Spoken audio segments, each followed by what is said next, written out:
Good morning. The hearing board of the South Coast Air Quality Management District is now in session. It is September 19th, 2017. The time is almost 9:10 a.m. We have one case on calendar this morning, and that is United States Navy, case number 4518-9 for a regular variance. And who is representing the U.S. Navy today? David Silverstein, Associate Counsel, NAVFAC Southwest, is representing the Navy. Thank you. And who's representing the district? Mary Reichert on behalf of the Executive Officer. Thank you. The first question I have is, would the parties like to incorporate the testimony and documents from the interim variance hearing? We would, the Navy would. Okay. Yes, from the district. Thank you very much. And I'm going to ask that any witnesses today that are appearing at all on either side, please stand to be sworn in. Go ahead, let's swear in. We may not have to talk. Please raise your right hand. Do you promise to tell the truth, the whole truth, nothing but the truth, so help you God? I do. Thank you. We also received one document, which is a new proposed variance conditions. So we're going to mark that as Exhibit B for the district. And with that, Mr. Silverstein, would you like to make an opening? Yes, I would. I think I'd start up by saying the Navy's agreeable to these conditions as written, except that we're also assuming that the other engines in question, those denoted D225, D226, and D227, would also be included in the variance, in the regular portion of the variance. The interim portion only included 228, I believe.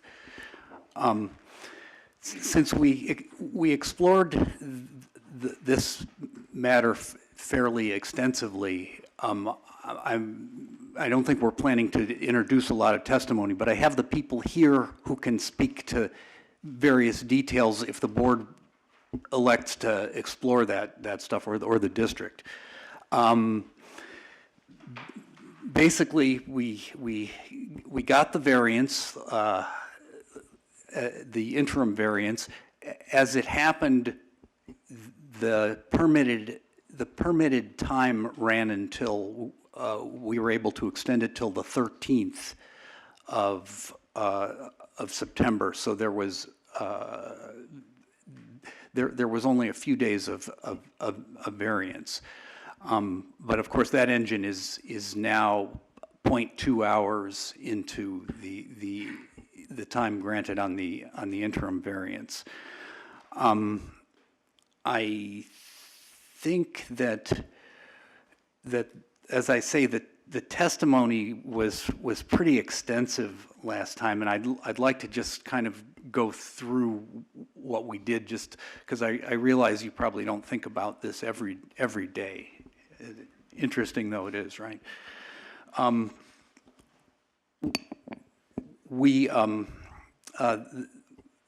There is or will be a violation that's of permit condition C1.16, which is the 50-hour maintenance and testing limit on the engines mentioned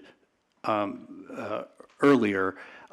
Also, a violation of AQMD Rule 203, which gives the district the authority which is the authority behind the conditions, essentially.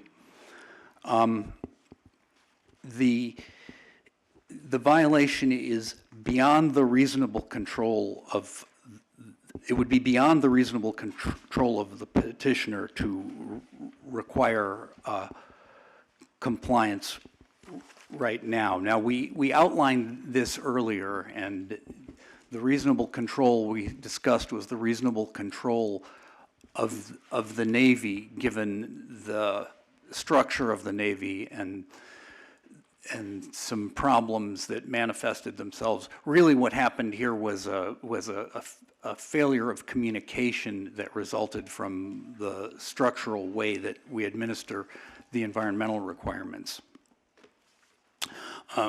Basically, we discussed that the maintenance requirements themselves for these engines, and I should say, at risk of repeating myself too much here, the engines that we are talking about are the engines that set and reset the arresting cables on the emergency landing field. So these engines are rarely used. Well, they're used every day that they're on call to set and reset the engines. But as far as their reason for being, which is to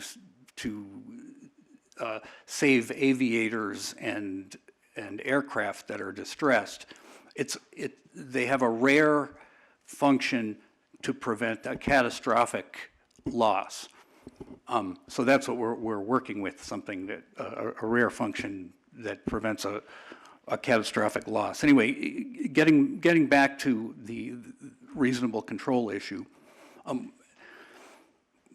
we have a system where a systems command imposes requirements for maintenance for the machinery, and the maintenance requirements are supposed to be worldwide.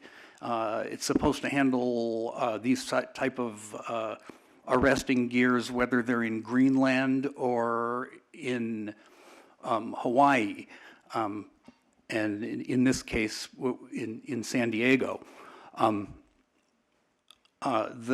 The maintenance itself is handled by another group, the people who actually administer the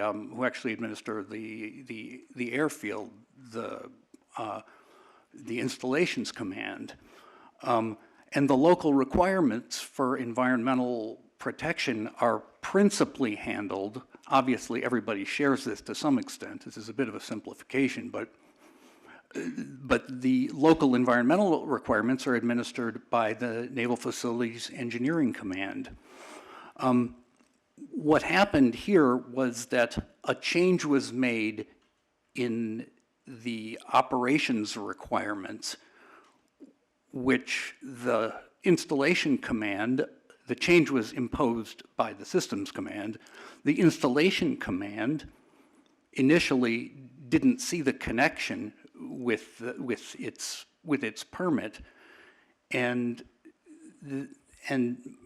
basically the change went into effect in July of 2016.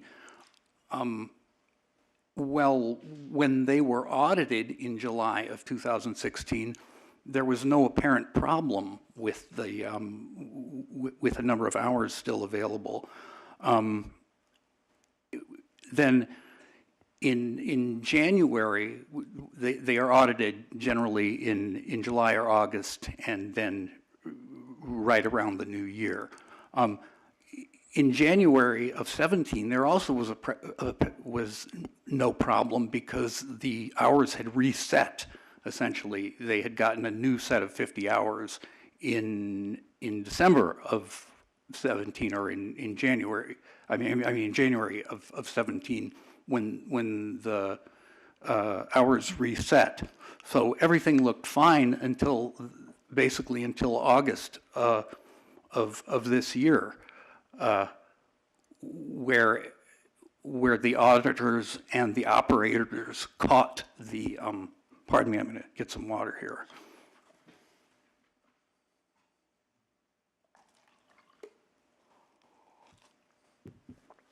I'm not self-hydrating, I guess. Anyway, when the operators and the auditors actually were able to focus, were actually able to detect the shortage, which was imminent. At that point, we came in here and we discussed extensively, and the board discussed extensively the idea of the type of reasonable cause related to an interim variance. And I feel that it was reasonable to explore that very closely because it did take a long time for this to come out. And but we felt that it was reasonable in light of how the Navy works, and that it works with teams of people under different control who turn over every couple of years. And a problem like this can happen. Mercifully, it doesn't happen very often. We have 1,340 active permits, five of them Title V permits in various Southern California and Nevada air basins, and the most recent year we had 11 NOVs, and most of them were for small record keeping things. It's very rare that it's any kind of a big thing, but it does happen, and it happened here, and you know, and we don't want to downplay the importance of it. It was reasonable in terms of an interim variance, and I think that it's very reasonable in light of reasonable control. I want to emphasize here that the Navy takes this really seriously, and we're making some changes in order that it doesn't happen again. A couple of things are very simple. The permit themselves, the Title V permits, are very hard to interpret. So if you keep a permit in the office, there's no guarantee after personnel have turned over 2 or 3 times over the years that people are going to necessarily understand the permit. However, the change is that the maintenance manual itself, the relevant portion of the permit will be kept in the maintenance manual, and the cover or table of contents will reference it directly in terms so that anybody who opens the maintenance manual will understand that the permit requires hours to be recorded and that there are limited hours. Ma'am? Let me just stop you there, because we're still trying to just go through opening arguments, or opening statements, I should say. So that is really important for the board to hear, but why don't we wait for testimony for that? Okay, we'll wait for that. Right now, really, you're right. I was just going to go over testimonies that we had already that pretty much established the points. And remembering that we did incorporate in the record. That. So a brief overview would be okay. Brief helpful, overview. then. Okay, then we'll wrap this up then. Of course, closing or taking this operation would not benefit us in reducing air contaminants, in that we're talking about very small operation of very few hours of operation of 65 horsepower gasoline engines. And what we're trying to prevent is the rare catastrophic event, and it really wouldn't be worth taking them out of action for that. We did consider, of course, curtailment, and in fact, curtailment ended up being the answer. The activity got permission from the Systems Command to change their requirements back to the 5 minutes per day of runtime for these particular engines in San Diego, California, and that solved the permit problem. So curtailment actually solved the problem, and during the period the variance is in effect, of course, hours will be logged and reported to the district, and it will, of course, be reported under the permit too. And of course, that is a process of monitoring and quantifying emissions also. At the end, we might want to talk about exactly how the fees are calculated, however. But that's pretty much it. I think we're entitled to the permit. If you would like to, well, we'll leave it at that for the moment then. Thank you very much. The variance, pardon me.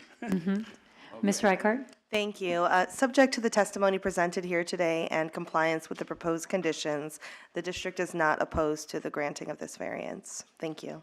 Thank you.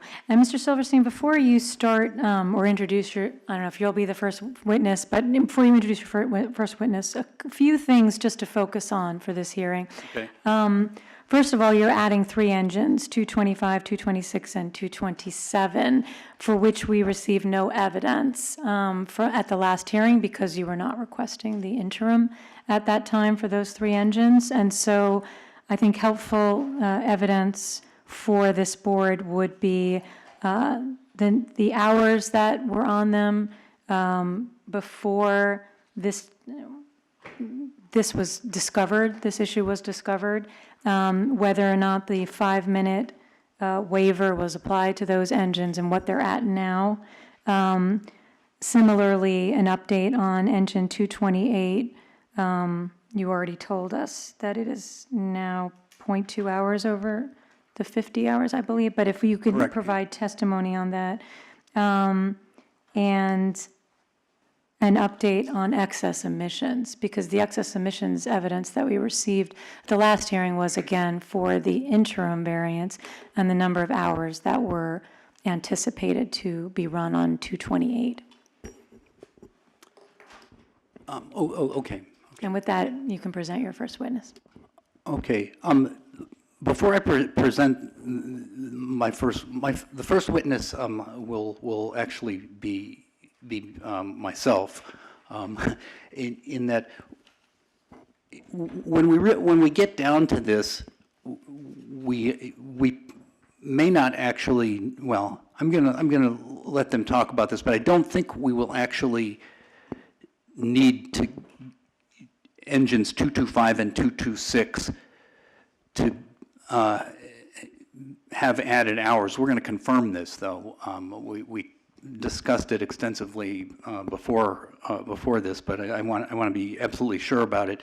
That the critical engines we're going to focus on are 228 and 227, which are Gear 1, the east engines, and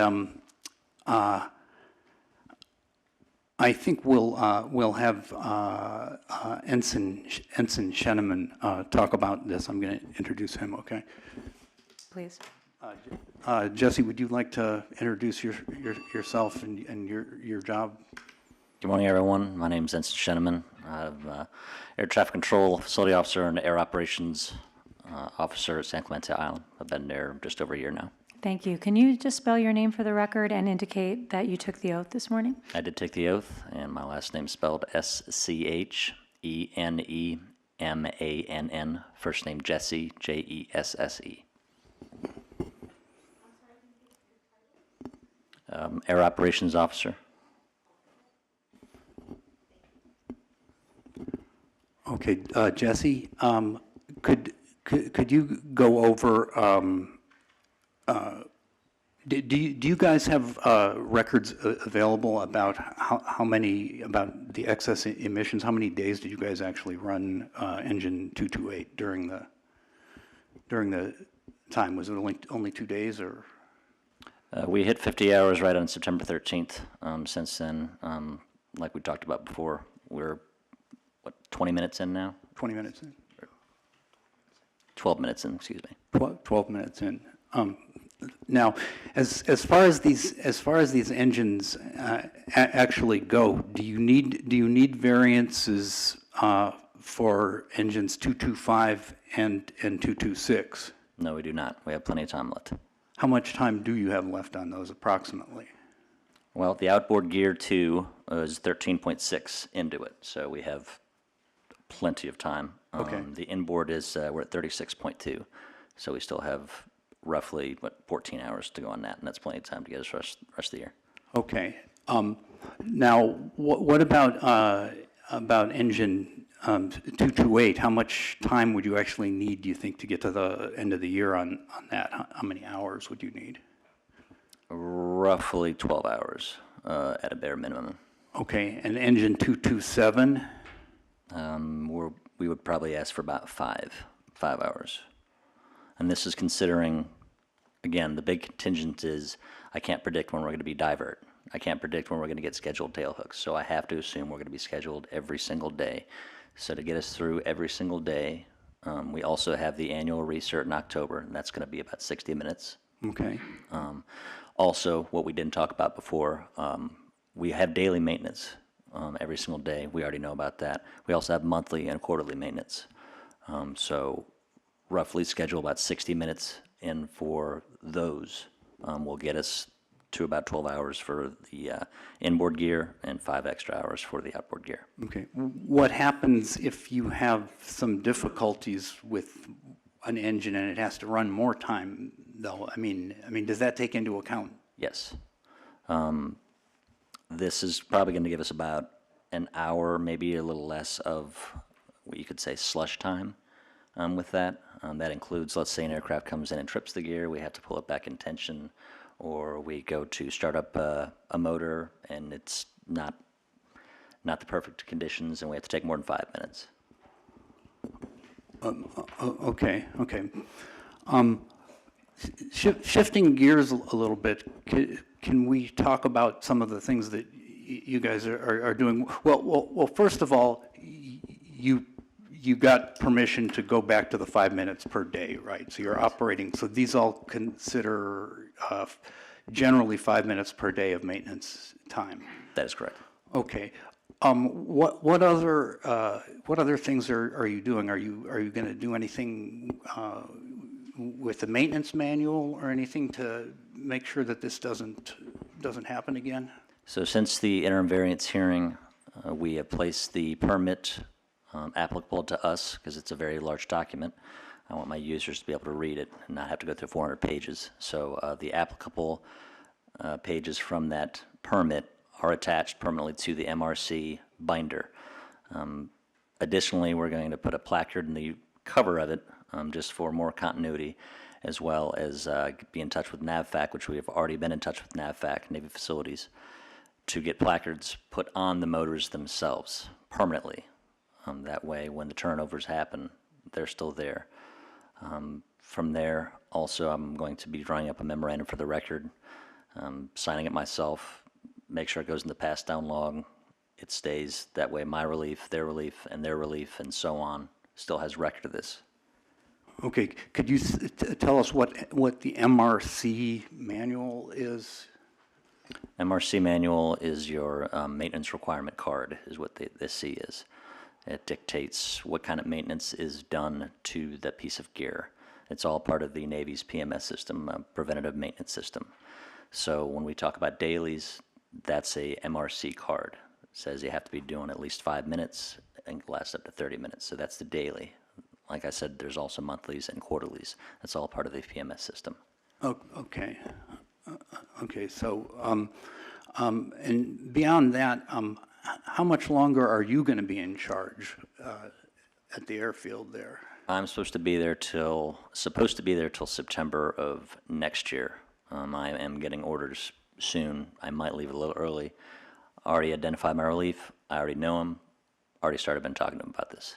Okay, that's great. All right. I think that's all I have for the moment here. So, Thank you, Ms. Reichard. Any questions? Yes, thank you. So I think we have a confusion about the engine numbers, because we have them as 226, 7, 8, and 9, and I think you were saying 5, 225. So I just want to clarify that we have the numbers correct.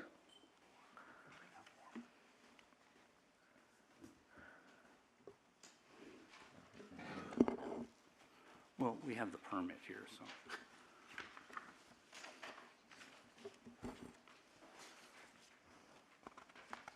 We just have to find it in the permit.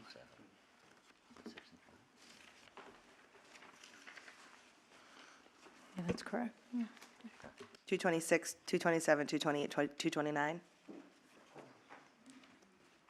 That's what was that's in the petition at least, so, but I want to make. I see it in the, You have in it the in the permit. Okay, so, and then I just want to go through each of them with their current run times, just so we know. I know we have 228 was 50.2, right? Correct. And then, what was 227? So 227 would be the opposite. It's still Gear 1 outboard, 43.1 as of today. 43.1, okay. And then what about 226?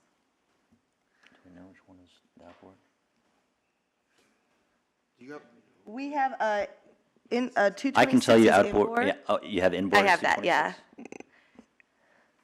Okay, so I have 226 at 36.2, that's inboard gear one. 36.2. Mm-hmm. And then 229, And 229, 13.6, that's gear one outboard. 13.6. Okay. So you were asking for 5 additional hours on 227? Correct. And then what about 226? 226, we're not asking for We anything. don't need anything. Okay. And the same then with 229? Correct. Correct, okay. And then, just to clarify the schedule, so we had talked about last time that you had got permission to do 5 minutes instead of the 30, correct? Correct. And then we had incorporated into the conditions that you would only operate it either on days that there would be scheduled tailhook air operations, or once every 4 days if there's no scheduled tailhook operations, or of course if you actually have to use it and you have to reset it. Correct. Okay, I just wanted to clarify so that's consistent and you'll be able to continue that schedule. Absolutely. Okay. Can you give me just 1 second? That's all I have. Thank you. Oh, wait, sorry.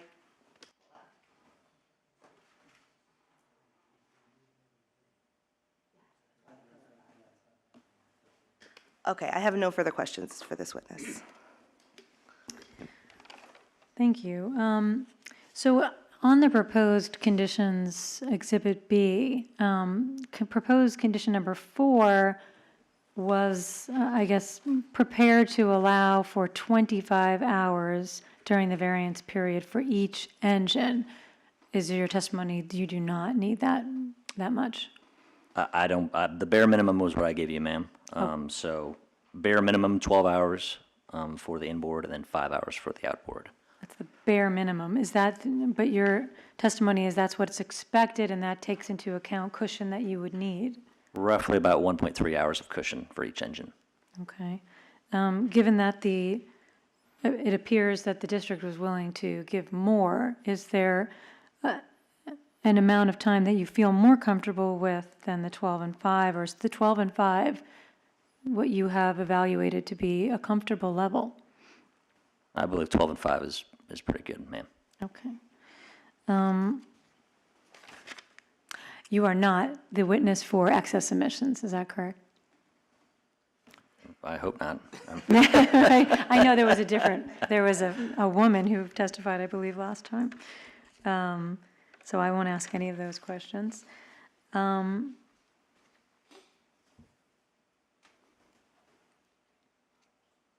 have no other questions. Board members, any other questions? No? No. Thank you very much. Do you have another witness, Mr. Silverstein? Well, this probably is a good time to talk about the excess emissions then. I'd call Massey Hatch up here.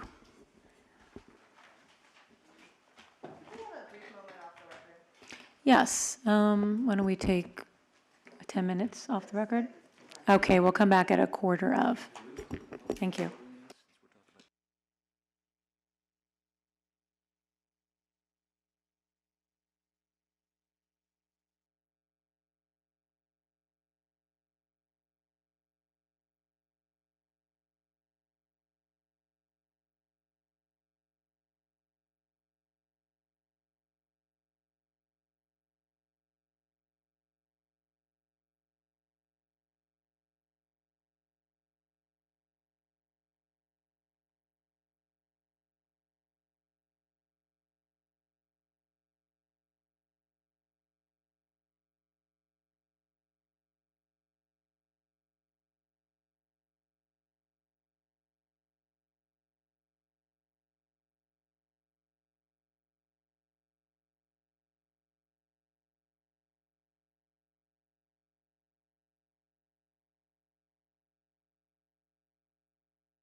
We are back on the record. Mr. Silverstein, I understand you were about to introduce Ms. Hatch. Is that where we were?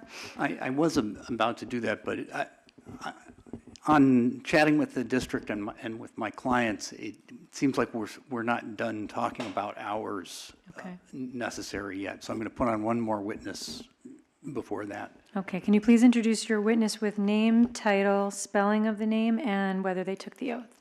Okay. Andres, would you introduce your name? Good morning. Title. My name is Chief Bonilla, Andres Bonilla, Andres, Bonilla, Bonilla. I am currently the line chief for San Clemente Island. Okay, Andres, you testified, or you didn't testify at all yet, but you heard testimony to the effect of the bare minimum of hours that were needed for engines D227 and D228, right? Yes, I did, and I did testify. I did take the oath. Okay, very good. Now, do you think that it would be wise to add any hours for unforeseen circumstances, as cushion, say? Yes, so we calculated 12 and 5 hours for the bare minimum with Ensign, and just calculating mechanical issues that we might, foresee in the future or not, requesting maybe another additional 5 hours on each engine after that. Not for D228 and 227. We don't need additional hours for the other two. Right. Okay, so 5 hours would be sufficient for unforeseen events that might happen. Yes. Okay. All right, I'll leave it at that. Let the district ask any follow-up that they want. Thank you. Okay, so just to clarify, you'd be asking for a total of 17 hours for D228 and 10 hours for D227? Yes, ma'am. And then you mentioned, or the other witness had mentioned that you, in addition to the recertification, there's also 4 monthly maintenance checks and 2 quarterly maintenance checks that need to be performed? Yes, ma'am. And so you need a total of 3 hours for all of those additional checks, is that correct? Yes, ma'am. One hour for the recertification, 1 hour for the monthlies, and 1 hour for the quarterly. For ease of drafting of the condition, would you be satisfied if we gave you a total of 3 hours for all of those checks? Yes, ma'am. Thank you. No further questions. Thank you. Now I'd like to just clarify if we could. So the number of hours that were given for the request was 17 for 228 and 10 for 227. Are the 3 hours for this quarterly and other testing in addition to those 17 and 10, or is that included? Included, ma'am. Thank you. Any other questions? Thank you. Another witness. Okay, now Ms. Hatch will come up.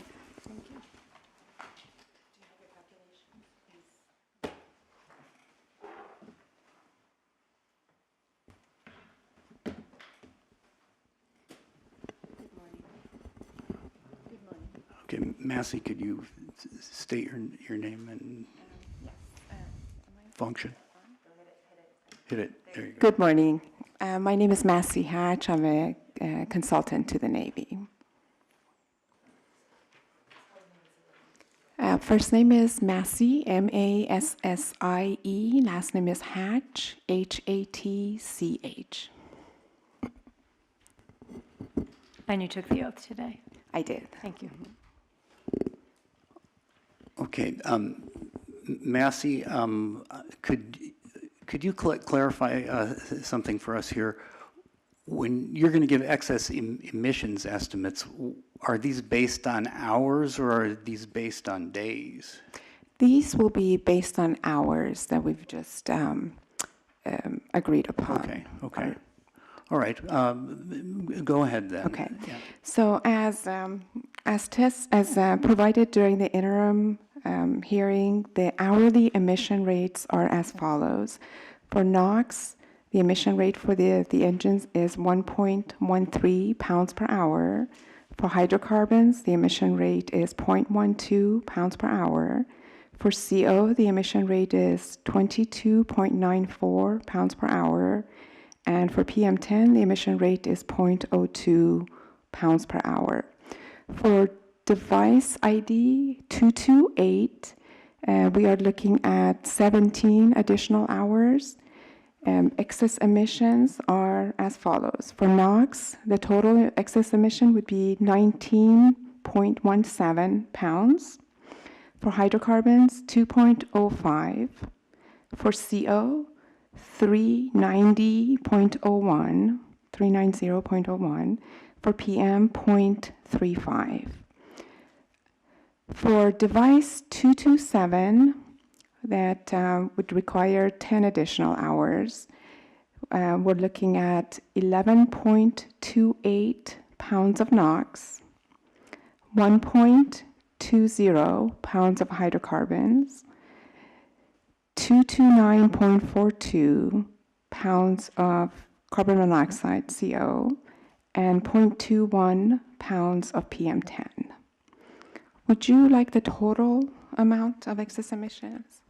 No, that is sufficient. Okay. I'm sorry, can you repeat the last number? The doctor, I don't think he heard that. Sure. This is for device 227, and the PM emissions are 0.21 pounds. Okay. Massey, what are the fee totals that would be associated with each based on hours? So calculating the excess emission fees just based on the amounts in the rule in terms of dollars per ton of excess emissions, the total amount would be about $82.14. But I don't know if we want to talk about that now, but the rule requires a minimum daily excess emission fee. Right. And what is the minimum that we... Mr. Silverstein, are you going to be requesting a modification or a waiver? I will excess request one. Is it okay to go forward with this, or do we need to go forward with a We would do basis that. here? We would do that separately once a variance is granted. Okay. But since Ms. Hatch is on right now, if it makes more sense to have her continue to testify, and we can hold that but we won't consider that until after. Okay. Okay, so Rule 303, Section F, specifies a minimum excess emission fee. The amount is $186.03 for each day on which the excess emissions occur or are expected to occur. So calculating, based on the minimum emissions, and calculating about 107 days between now until the end of the calendar year, I think we're looking at $19,347.12. Okay. Thank you. I think that's all I have for now anyway, so. Thank you. Ms. Reichart, do you have questions for Ms. Hatch? I do not. Board members, any questions for Ms. Hatch? Seeing none, thank you. Do you have any other witnesses, Mr. Silverstein? Nobody that we need to put on if you have no further questions. I don't believe so. I don't see any further questions. Thank you very Okay. much. Ms. Reichart, do you have any witnesses to present? The district was not planning on calling any witnesses, but if any of the board members had questions for district staff, I do have them available. I would only have a question if district staff had any different calculation of excess emissions, and if not, I have no We do not. questions. Anyone else? Oh, Ms. Byrd. I'm sorry. I understand that we'll be discussing the fees after when we determine if there is a variance issued, but since we're talking about it now, I know that this was a request, but there was no argument made as to the request, and then just for the record, I wanted to know why you felt that you should have some adjustment in fees. Okay. Well, we felt that the reason that we went with this is it was very hard to predict. It was very hard to predict how many days we would have, and it was unlikely that we would need, say, the whole 107 days. Now, if we go solely on the amount of emissions, the fees call attention to the fact that the emissions are very small here. This isn't a violation that involves emissions, but in a sense, it's almost more of an administrative matter. We're really looking for permission to operate, really very little in the way of excess emissions, and we thought it would be appropriate in this situation, especially since we're a public agency, to moderate the fees somewhat. Would you also be able to state whether it would be an unreasonable hardship on the Navy to pay $19,000 in fees? I can state that it would not be reasonable in light of the amount of excess emissions involved. Thank you. Ms. Burr, did you have any other questions in that regard? Board members, since we're on it. Senator? I recall at the last hearing, it was stated that the monies, they were expected to pay a fee, and it's already been budgeted for. Or did I misunderstand?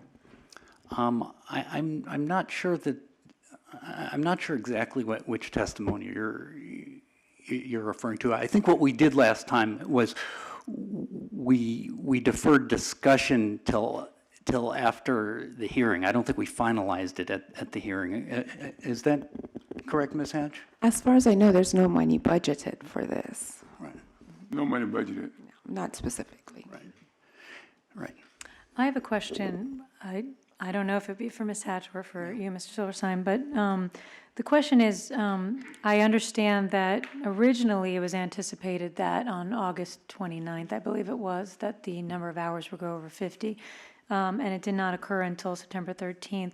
But I also know there was a question as to whether excess emission fees from the interim were actually paid, and if you could update us on the status of that.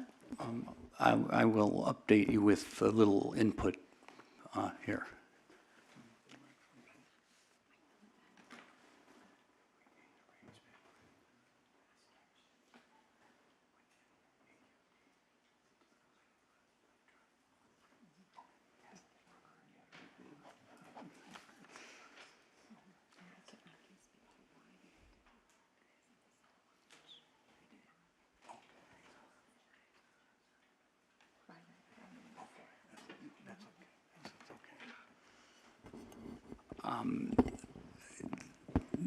In answer to the question, an arrangement has been made to pay it by electric fund transfer, and Ms. Hatch would elaborate on that a little bit, the reason for it.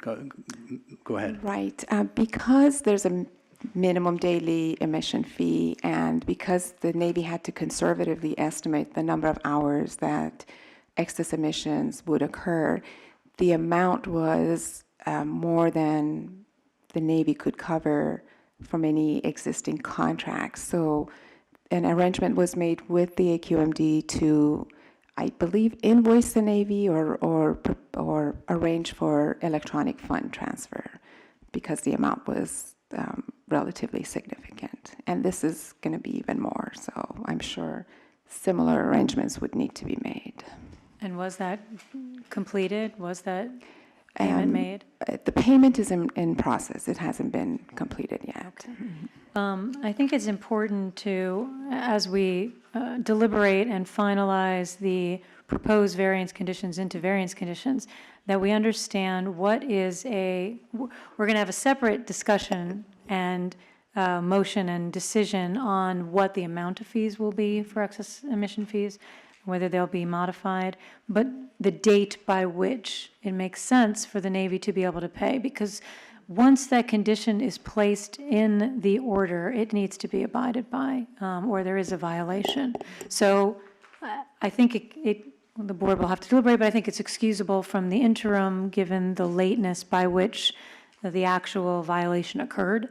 However, moving forward, we would need a reasonable date, because once it's in there, it is a condition that must be complied with.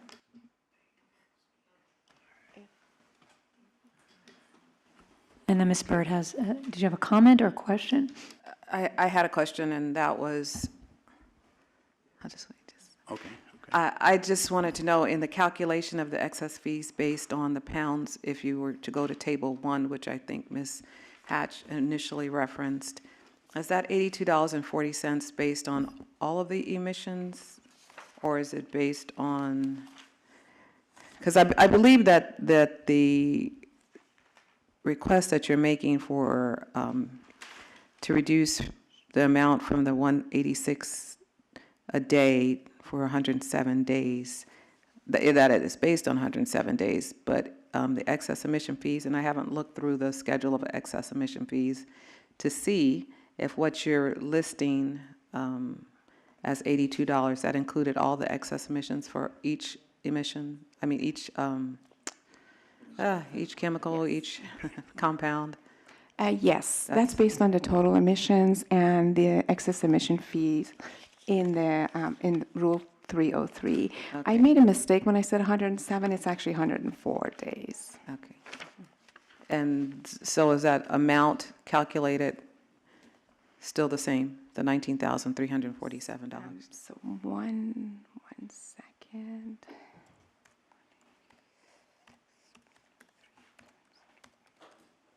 Yes, that's right. That's right. 19,347 and 12 cents. Okay. Thank you.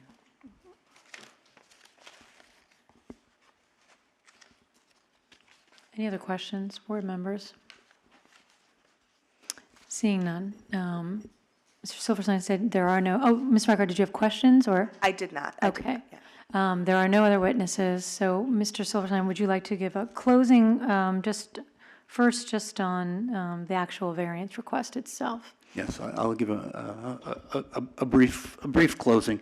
I think at this point, the board is very familiar with this matter, and I would just say that, due to conditions beyond the reasonable control of the Navy, we face a condition without this variance of not very likely catastrophic loss, but it's not a thing that we want to face, and that the Navy will certainly reduce emissions to the maximum extent practicable, which means that they will observe the partial curtailment schedule that they have agreed to with the Naval Air Systems Command, and they will keep records and communicate them to the district on request.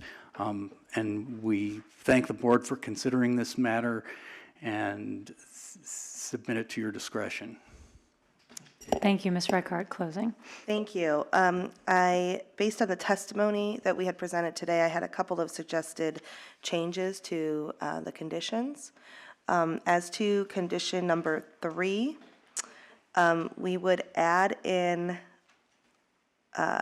so it reads now, notwithstanding the above, petitioner shall be permitted to run each engine for, and then we would delete the word 1 and say, insert a total of 3, and then add an S onto the word hours, and then insert after the word 4 the following, colon, and then you keep the annual recertification of the engines, comma, 4 monthly maintenance checks,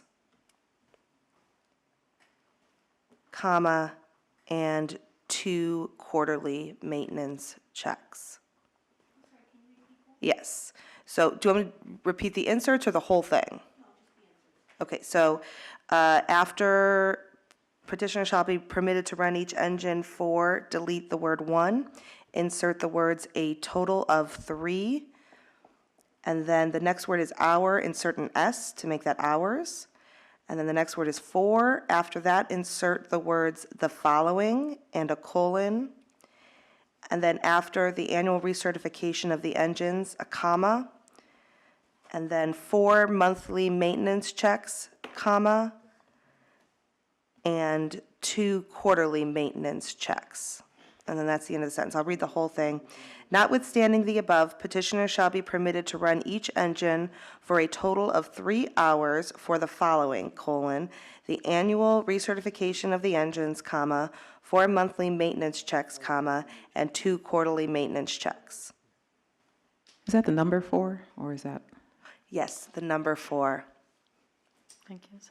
And then for number 4, condition number 4, since we have a change of hours, I would suggest that we would, instead of 25, we would say, in no case shall petitioner exceed 17 hours of maintenance and testing operation for engine number D22, or I guess you could just say engine D228, and 10 hours of maintenance and testing operation for engine D227. Can we say not to exceed 17 and 10 hours of maintenance and testing and operation for engines D228 and D227 respectively? That's fine.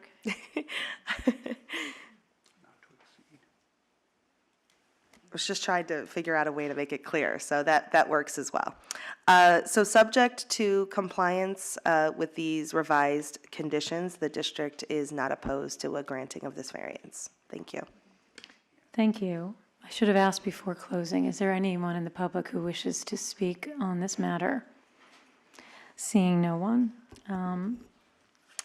Board members, I believe that we can make all the findings for the regular variance as we could for the interim variance. I know we struggled some with regard to both finding good cause, given the amount of time that had lapsed between the change in the policy and when we first saw the Navy come before us, and when they had gone, well, they hadn't yet gone over their hours, and also with regard to beyond reasonable control. But in the last hearing, we were able to come to the decision that, in fact, it was beyond their reasonable control, given the construct of the Navy, the way that the communications worked in the Navy, the fact of the audits being separated by when being in January, when that wasn't a problem because the hours had reset, and then not being able to actually discover the problem until the next audit of the year. And so I could still make that decision with regard to engines 227 and 228 and 227, because now they're getting very close, or close enough to going over, now being at just over 43 hours. And also, in part of the beyond reasonable control is the fact that the Navy was able to get that waiver and switch as soon as they knew, and could do so, to 5 minutes in order to limit the amount of hours and time that was put onto both of those engines. They are currently in violation for engine 228 by about 20 minutes. And close to going over, and certainly will go over during, or very likely will go over during the variance period for 227. And they, try to find the minute order.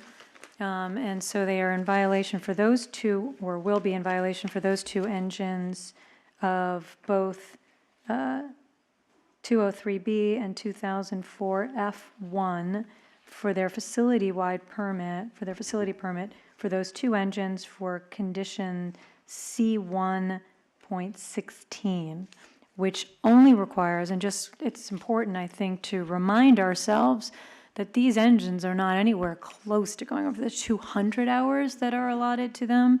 This is merely for the maintenance hours due to a change in policy that was just not widely disseminated or known about. It's also, I think, important at this point to make note of the fact that the Navy has taken this very seriously and has taken, I think, what are very significant steps to ensure this does not occur in the future, to attach permanently to binders that section of the Title V permit that discusses the amount of hours, to take the step to place placards, to take the or steps needed to do that, to attach the placards to the motor themselves with the limits of the hours. And so I can make those findings. In addition, I do believe that if we were to take away the right to use or to do proper maintenance on these engines, that could be catastrophic and would take away their ability to properly use the motors in an emergency, which, while rare, could occur, has in the past, to use these arresting cables for emergency landings. And so I can make that finding as well.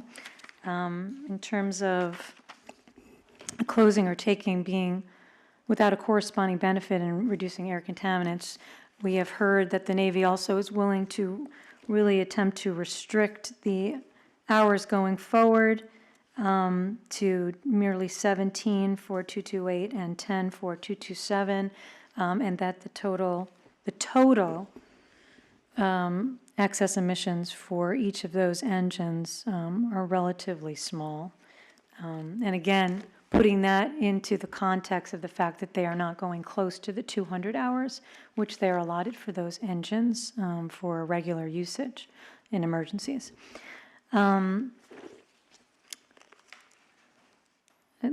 Curtailment, Mr. Silverstein had mentioned the fact that the Navy has curtailed in terms of the 5-minute waiver. However, that does not, at this point in the year, allow them to stay within the 50 hours in lieu of a variance. And so a variance is still needed despite curtailment. They are going to reduce excess emissions to the maximum extent feasible by limiting the amount of hours, again, pursuant to the waiver and the conditions of the variance as proposed, and those will be monitored in accordance with the proposed variance conditions. And I think that is all I have to say in discussion. Board members, anything to add to the discussion? Ms. Byrd? I just wanted to add that the reason that they reached this point in the first place, and you may have mentioned it, and I was writing, sorry, was because they had a change in that 5-minute maintenance that was unilaterally done for the Navy around the world. And at this point, they have had that return to the 5 minutes. So all of the reasons that they went over in the first place have been taken out of place, and they put into place some of the items that you mentioned that will keep them from getting to that point in the future. Thank you. Anyone else? Before I make a motion, which I plan to do now, I just wanted to fill in that one remaining blank on Exhibit B, the proposed conditions, which is in proposed condition number 6 with regard to the date by which the applicable fees would be paid to the clerk of the board. Would you need some time? Just a moment, I Okay, think. let's go off the record.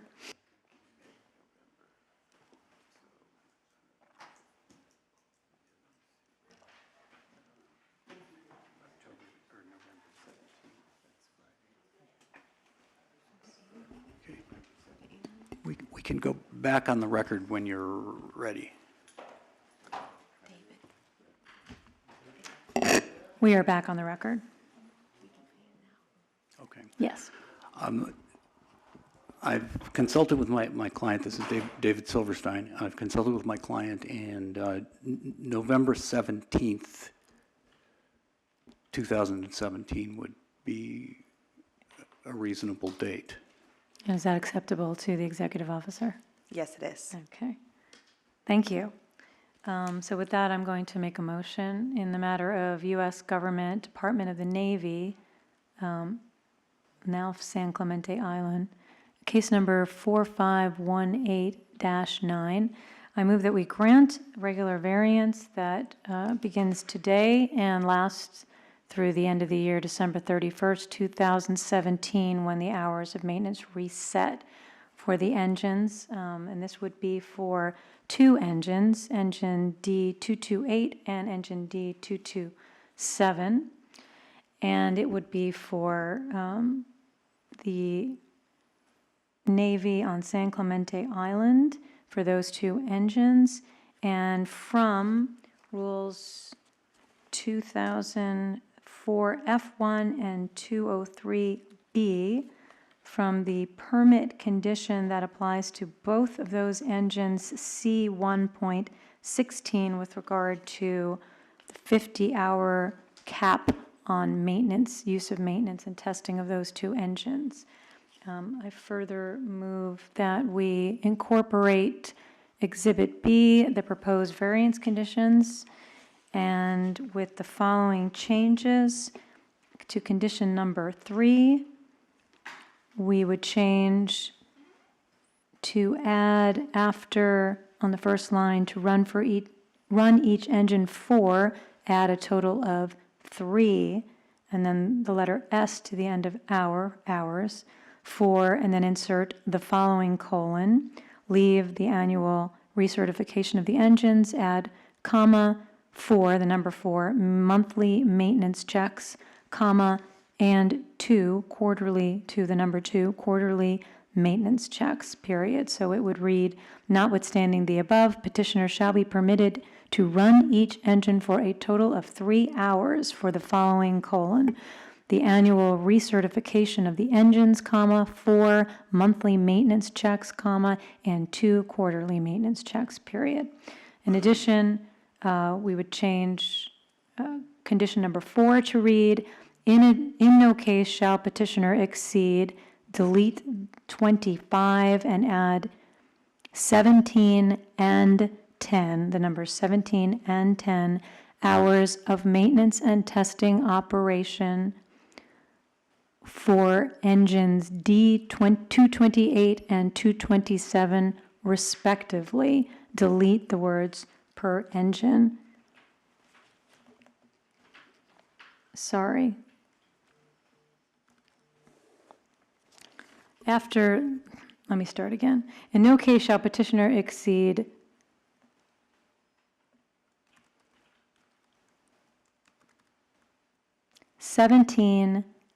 Oh no, that was me putting that in. Never mind.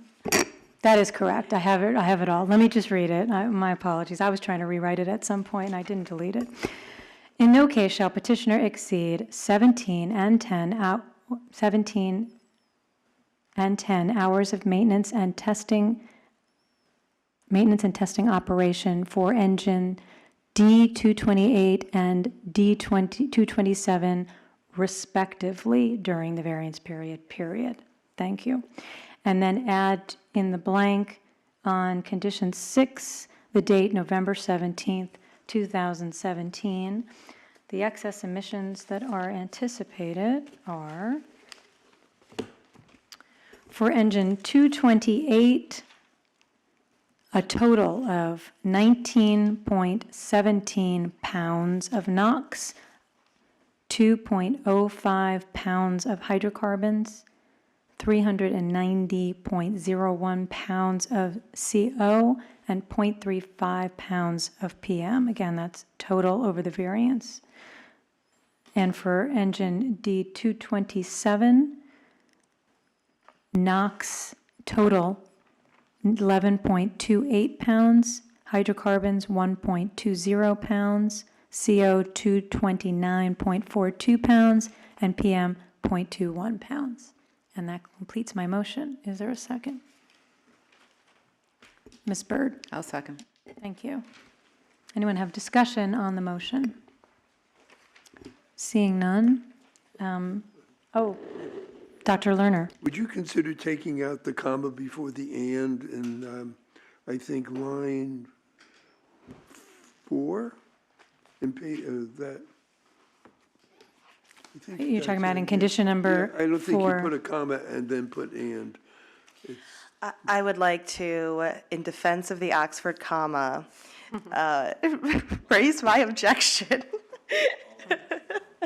I think that Oxford commas help to keep everything clear that this is a list of 3 items before the end. However, I will, now that I have lodged my feelings on the point, leave it up to the board's discretion to make their determination.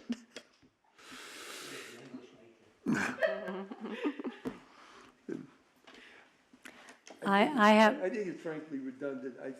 I think we all know what it means, that we know the intent, but let's keep the language, it's falling apart as it is in the community and in the world. Let's keep it clean. There was actually a recent court decision in the Fifth Circuit that discussed the importance of the Oxford comma. I can send it to you if you are interested in reviewing it. Thank you. Board members, what's your pleasure? Delete or keep that Oxford comma? Okay, we're going to keep it if that's okay. I'm resigning.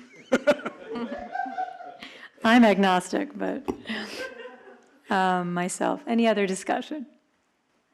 Okay. It's been brought to my attention that this hearing board in the past, when a motion is made and seconded, we do not ask or poll the board member who seconded for their vote, but that other boards do. And so since this will be the first time I will do that, I'm going to poll all of the board members on their vote. Mr. Camarena, how do you vote? Yes. Ms. Byrd, how do you Yes. vote? Dr. Lerner, how do you vote? Yes, comma. I'm a yes. Comma, and Senator, how do you vote? I vote yes, motion passes 5-0. Now we will take up the question of excess emission fees, since there is a motion for that. And if you could clarify the motion, what are you requesting? Are you requesting an elimination of fees? Or are you requesting fees be of a different amount than the minimum required? And can you be clear on your motion? Okay. Thanks for the opportunity to clarify that. I think it's reasonable to pay an excess emission fee for a public agency in general, but I think that under these circumstances, it's excessive to pay on a daily basis because the emissions on each day are so small, and that the Navy would be amenable to paying the amount on a weight basis, assuming even the worst case at this point. So that would be our motion. It's a request to pay the excess emission fee by weight as it was calculated here. And that was the $82.14. Yes. Okay.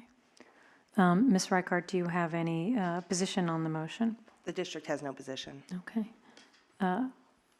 Ms. Byrd and then Mr. Camarena. Sometimes you can read things and get in trouble. And I was reading the rest of the rule just to refresh my memory. We don't get a ton of requests for waivers or reductions, but we get a few. And I would like for the board to discuss at some point during deliberation in Rule 303, Section O. And Section O addresses government agencies. And we had a chairman, and we probably all know who that is, who used to say, just because we've done something before doesn't mean you should always do it again. You can make a mistake if you didn't read it the right way. But I don't know that I've really looked at this that deeply until today. And what it says is, in government agencies, Section 1, first it addresses that this rule on fees, which is what we're talking about, does not apply to petitions filed by the executive officer.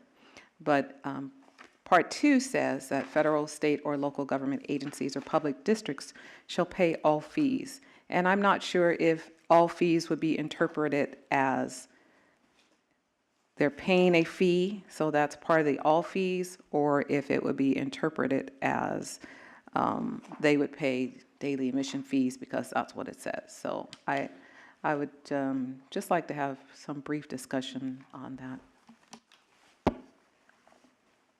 Mr. Camarena. I view that as meaning that all the fees set forth in Rule 303 apply and all the rules in 303 apply. And Rule 303G tells us that the hearing board may adjust the excess submission fee required by subdivisions D, E, and F of this rule at the request of the petitioner or upon the motion of the hearing board based on evidence regarding emissions presented at the time of the hearing. And so it gives us wide discretion. I want to thank Ms. Byrd for raising that, because that's not something that my attention has been drawn to in the past, and it's an important discussion to have. I do not know the answer, and I am looking in particular, I think a lot of the answer might rest upon the definition of a person under 303M, discretionary powers, which allows any person to allege. And I was trying to look back, and I wonder if Ms. Reichart would happen to know where a person might be defined, because I don't see it at the beginning of Regulation 3 either. But I'd like to, I am not aware of where that would be defined, but I can try to look it up. It's defined in Rule 102.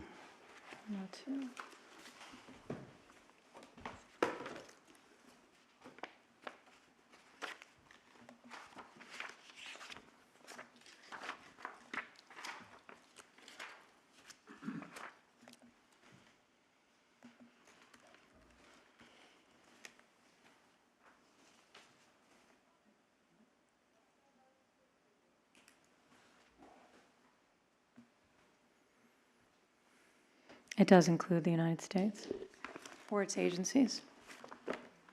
I still, and I just read that too, but I still don't see, and maybe someone could point it out to me, that this, under federal, state, or local government agencies or public districts shall pay all fees.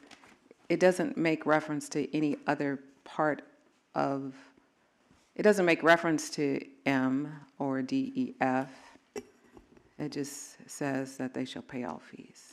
My interpretation is that if M was not to apply to government agency, it would explicitly say so in M, rather than using the defined term person, which includes the United States and its agencies, as well as state and local governments. My interpretation of O, perhaps, is that because this is a extremely local set of rules, this is rules of the South Coast Air Quality Management District, it was important perhaps to state that federal, state, and local government agencies shall pay their fees, and to have that as part of the rule so that there is no question as to whether or not the authority reaches over those bodies. That's my thinking, but that it doesn't restrict us to there's no definition of all fees. Right. And That's again- the only thing that raised a question in my mind. It doesn't address all fees, so there's nothing that really explains what that means to me. But I thank you for your input. Anyone else? We were previously deviated from the standard operating procedures in terms of charging fees. We do it periodically, offshore drill, cut it in half, 1/3. And then we deal with the safety of our country, training and operations. And the Naval Command is in charge of establishing standardized maintenance program around the world, which they have done. And so local government does not have the authority to impose any rule or regulation that impedes the effectiveness of the federal government as its defend our country. Now, I know it's something that we're doing here with this little money, but the federal government can override that at any time. But what I would say, because it's local, and I would say therefore that if the federal government is asking for a time delay for imposing the fee, it should be granted, in my view, as we've done that for other industries, private industries here locally, when oil rigs, which they could afford to pay even more. Thank you, Senator. My feeling is that I rarely agree to reduce fees. I rarely am able to find unreasonable hardship. I think in this case, I don't think it's a hardship to the Navy, at least we didn't get evidence of that. And I rarely find that it's otherwise inequitable. But I do believe in this particular case. And as far as whether we can impose fees, we have a rule that states we can, and I think it's up to the courts if there were a dispute as to whether or not we could. But in this case, I do actually think it is otherwise inequitable, and based upon the facts of the case, which is, number one, we're talking about going over maintenance on hours of 50 on engines that have very low hours on them, not the 200. And so we're talking about low amounts of, relatively low amounts of emissions and relatively low amounts on the total that these engines could be using. I know they can't be for maintenance, but regardless, they're not coming close to the 200 hours. And I think it is inequitable in that this relatively small amount of excess emissions is because the Navy is attempting to really reduce excess emissions with the waiver of 5 minutes, and going back to that now it has to be spread out over 104 different days. And as a result, the amount goes from $82.14 to $19,347, whereas if those excess emissions were to have come on 1 day or 2 days, even the minimum amount would be much less. So I think the way it's applied is otherwise inequitable. Ms. Byrd.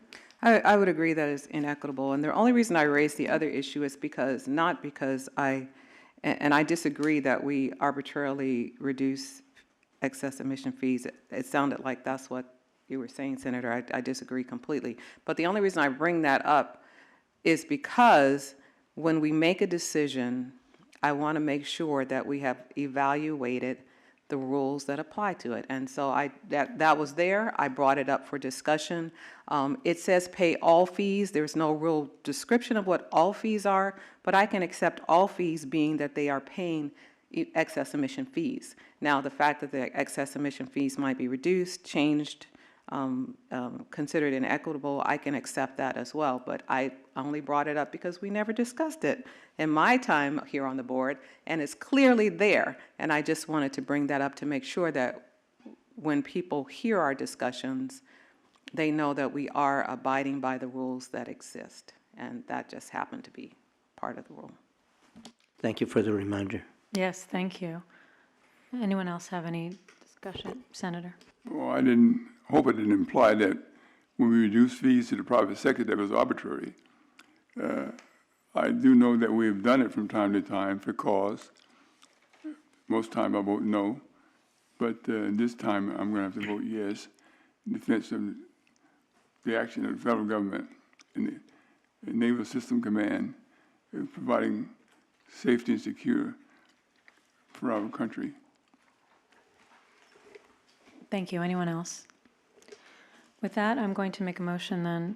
In the case of United States Navy, case number 4518-9, I move that we exercise our authority, discretionary powers under Rule 303M, District Rule 303M, and reduce the excess emissions that will be due and owing by the U.S. Navy to the actual amount of emissions of $82.14 based on the expected number of hours and the allowable hours under the regular variance as granted, and that we do so based on the discussion we had regarding that it is otherwise inequitable to assess the minimum excess emission fees per day of use and violation. And that completes my motion. Is there a second? I'll second. Thank you. Mr. Camarena seconds. Any discussion on the motion? Seeing none, I'm going to do again. Mr. Camarena, how do you vote? I vote yes. Ms. Byrd, how do you vote? Yes. Dr. Lerner, how do you vote? Yes. Senator, how do you vote? I vote yes. The motion passes 5-0. Thank you all for a well-done case, and good luck. Thank you, and thank you. Any other business board members? Seeing none, we are adjourned.